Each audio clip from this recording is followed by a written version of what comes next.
A very warm welcome to IDFC First Bank presents Leaders of Tomorrow Season 14, co-powered by Star Health Insurance. I'm Ritwika Gupta.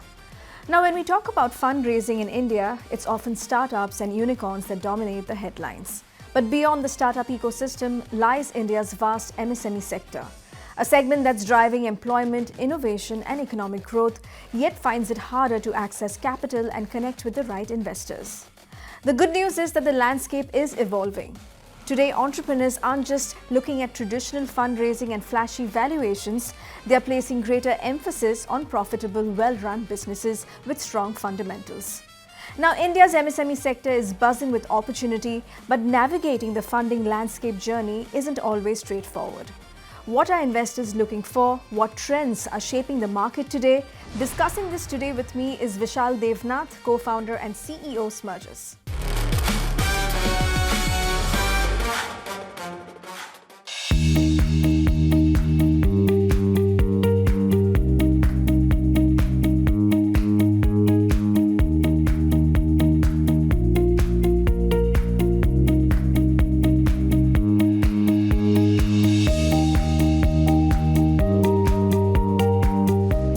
Vishal, welcome to the show. Thank you so much for taking the time out to speak to us today. Thanks, Ritwika.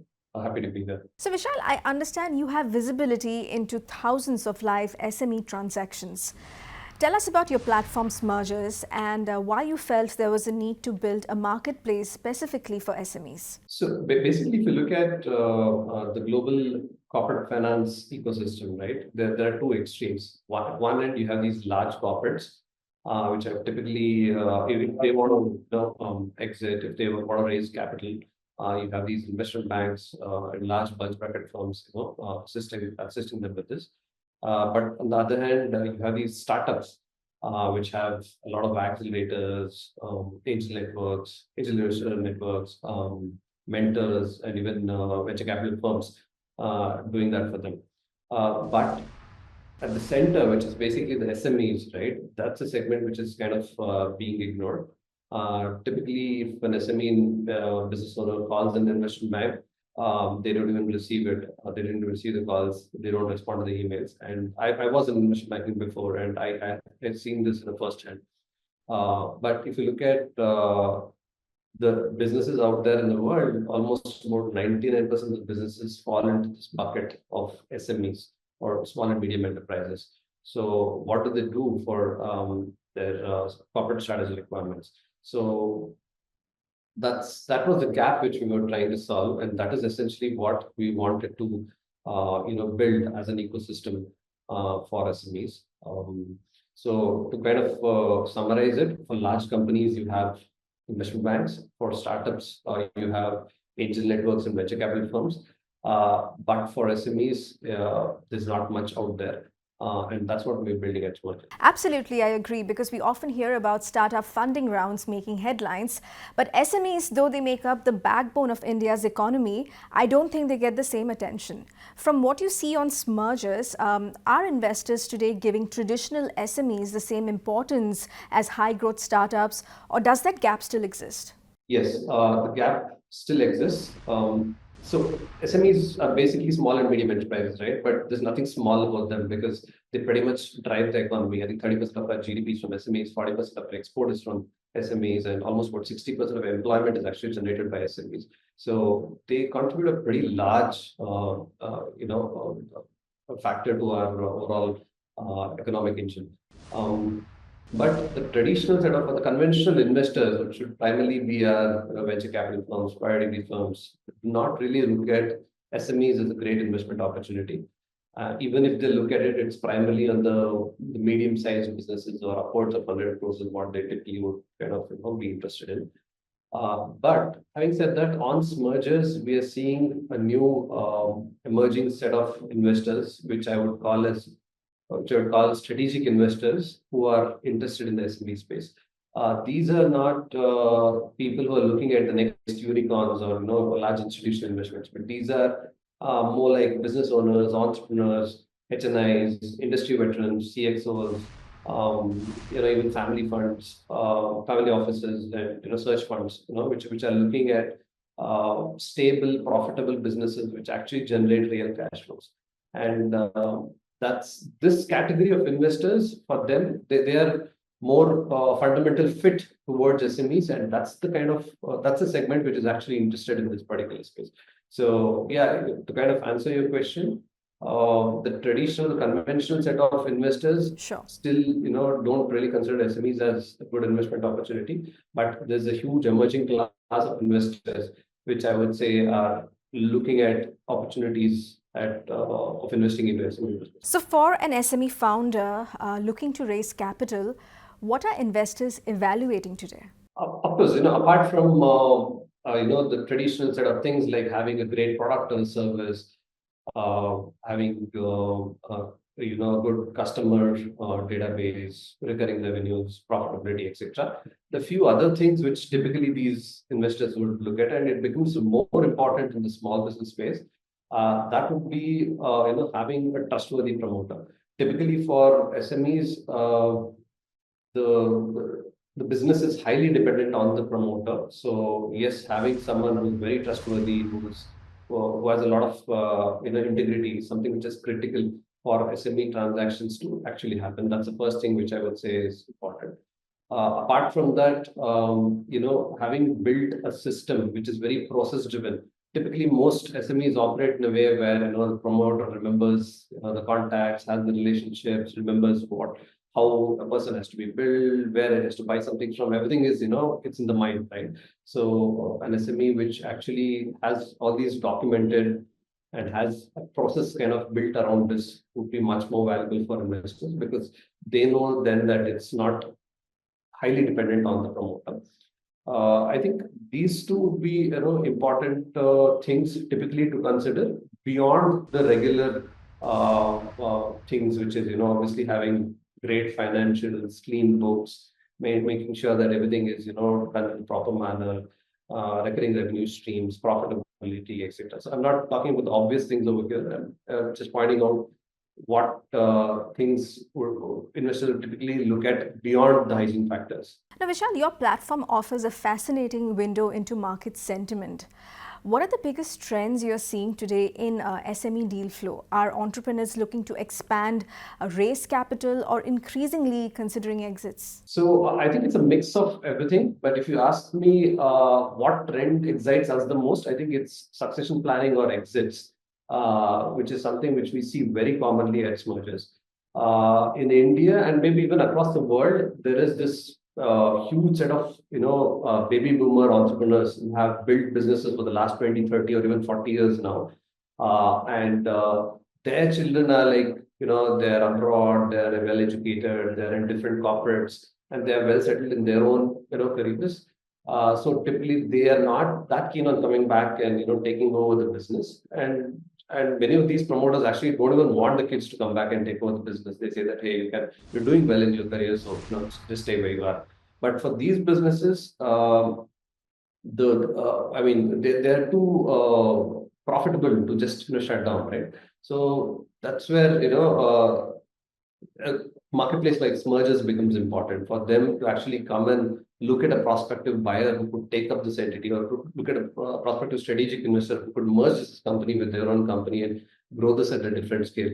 Right? So that becomes important. So yeah, I would say that the primary trend which we have been seeing since the time we started Smergers is exits from retiring small business owners. So, at its core, Smergers is a tech platform. Vishal, tell us, how has AI enhanced your ability to match the right businesses with the right investors? So we use technology a lot because inherently the traditional investment banking, it is high touch business, right? So you have a lot of relationships, a lot of meetings, and a lot of personal connects to drive deal making. But that becomes very expensive because any investment bank or any, even a local chartered accountant or a business broker would charge you, 5 to 10% of the transaction value and a few lakhs in retainer even before the transaction happens every month. So that is pretty much unaffordable for most SMEs. So this had to be solved using technology. So that's the reason why we use technology at the back end to bring in the scale and efficiency which one can potentially do. AI helps us, profile businesses, gather investor preferences, do the matchmaking, do our verifications, help with curation, a lot of things where we use AI. But all this, I wouldn't overplay AI because end of the day, the human angle is also important. Um, that's why we have a great set of smart investment banking analysts at our company who talk to every business owner before we onboard them. So this is very important because the data which these business owners have is in very unstructured format. We need to polish it out. We need to gather this information in the right manner and ensure that it's presented in a clean, concise way and in an investor, friendly way, right? So that's a job. That's a job of our investment banking analyst, and that we do as part of our process. So I would say that we are a good mix of technology which can bring in the scale, but also the human angle which can bring in, which can maintain the relationships, the confidentiality, and the trust in the system. It's time for a quick break here. We'll be back shortly. Stay tuned.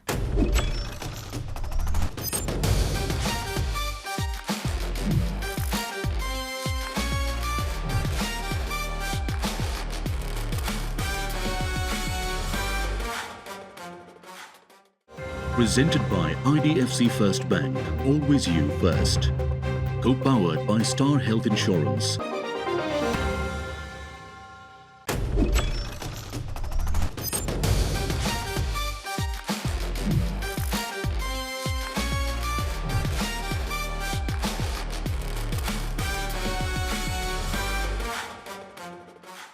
Welcome back to IDFC First Bank presents Leaders of Tomorrow Season 14, co-powered by Star Health Insurance. In conversation with Vishal Devanath, co-founder and CEO Smergers, talking SME fundraising and much more. Listen in.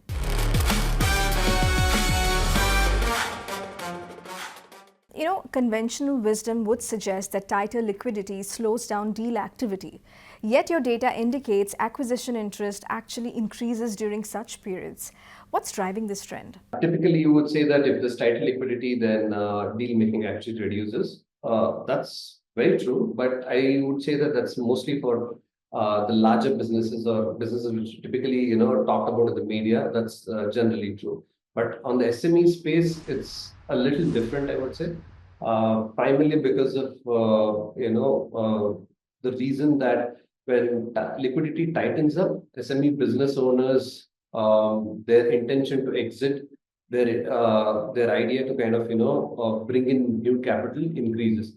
So they start looking out for potential buyers, potential partners, and potential investors in their company. So the number of deals which are out there will automatically go up because the liquidity has tightened up. The second reason is valuations also automatically kind of moderate. Typically, many business owners would have very high expectations in terms of valuations. But when such a situation arises, because of competitive pressure, the valuations kind of come to attractive levels, which makes it an attractive buy for buyers. And thirdly, even buyers have a lot more options to choose from when such conditions arise, right? So there are more deals out in the market, so they can pick and choose and benchmark from different opportunities out there, and they're more likely to close deals because they find something which suits their requirement. So I would say that's the reason why we see more transactions and more deals happening when tightening actually when liquidity actually tightens. You've also noted that transactions are taking longer to close. Is that because investors have become more cautious, or businesses are taking longer to align on valuations? Yes, in a way, true. Valuation is the holy grail of deal making, right? So typically, the valuation can make or break the deal. So higher valuation expectations or mismatch in terms of valuations can prolong the deal making period. Sometimes the deals don't even happen, if the valuations don't match. So it's very important that both the sides arrive at a mutually, agreeable valuation number. So how do we do that? It's important that we educate both the sides. Luckily, because we have thousands of SME data across the world, across sectors, we can actually tell business owners that, hey, this is the valuation which you can potentially look at for this business with this kind of financials and this kind of margin.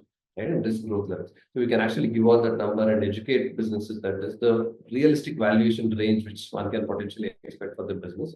At the same time, for the investors, they'll look at multiple opportunities. They're able to compare and say, hey, this is a reasonably better valuation compared to the other business which I saw a couple of days earlier, right? So yeah, that's something which we are trying to do, and we are trying to bridge the gap between valuations to ensure that deals happen in a faster manner.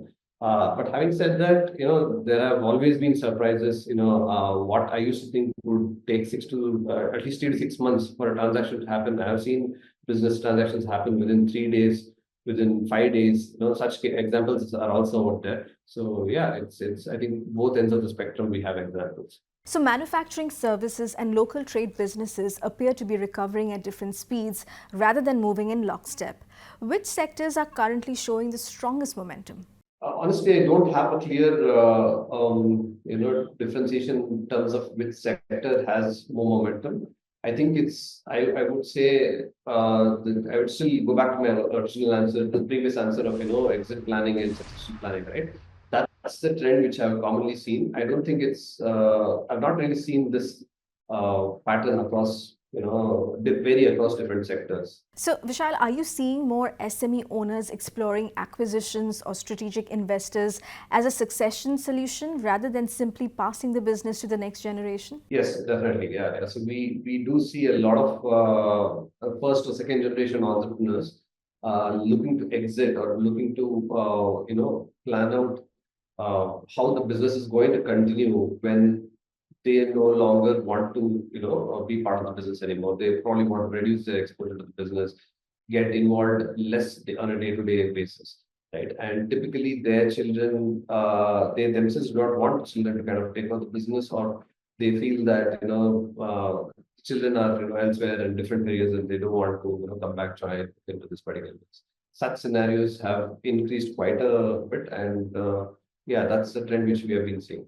So looking ahead, if you had to read the pulse of India's SME ecosystem, say over the next 12 months, are you optimistic about the sector and how they'll be adding value to the India growth story despite global uncertainty? I would be pretty optimistic about SMEs for the next 12 months and even beyond that. Yeah, if you look at it, Indian SMEs have actually survived, they have adapted and they have grown in spite of all the challenges which they have faced over the years. We know that the access to capital is difficult in India. The payments which they get is quite delayed. There's a compliance related, regulatory related burdens which these guys face. But even beyond that, SMEs have fared significantly well in India.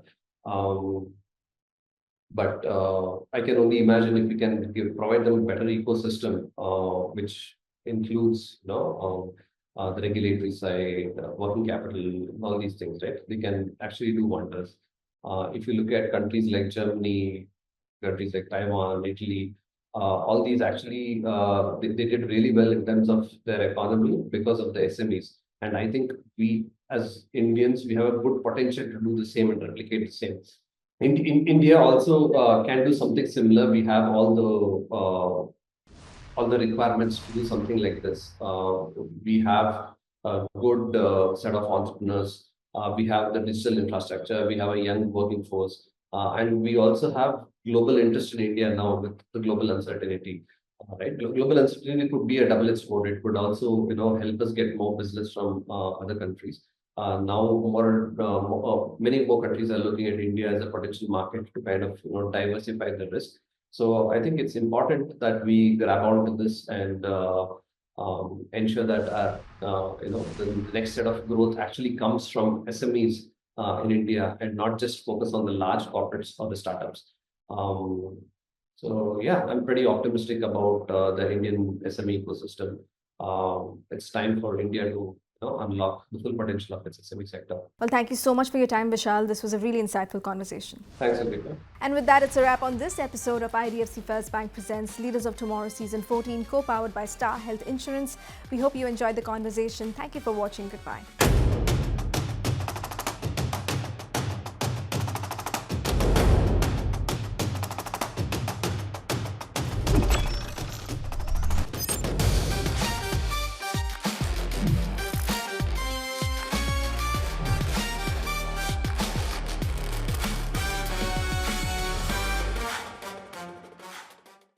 Presented by IDFC First Bank, always you first. Co-powered by Star Health Insurance.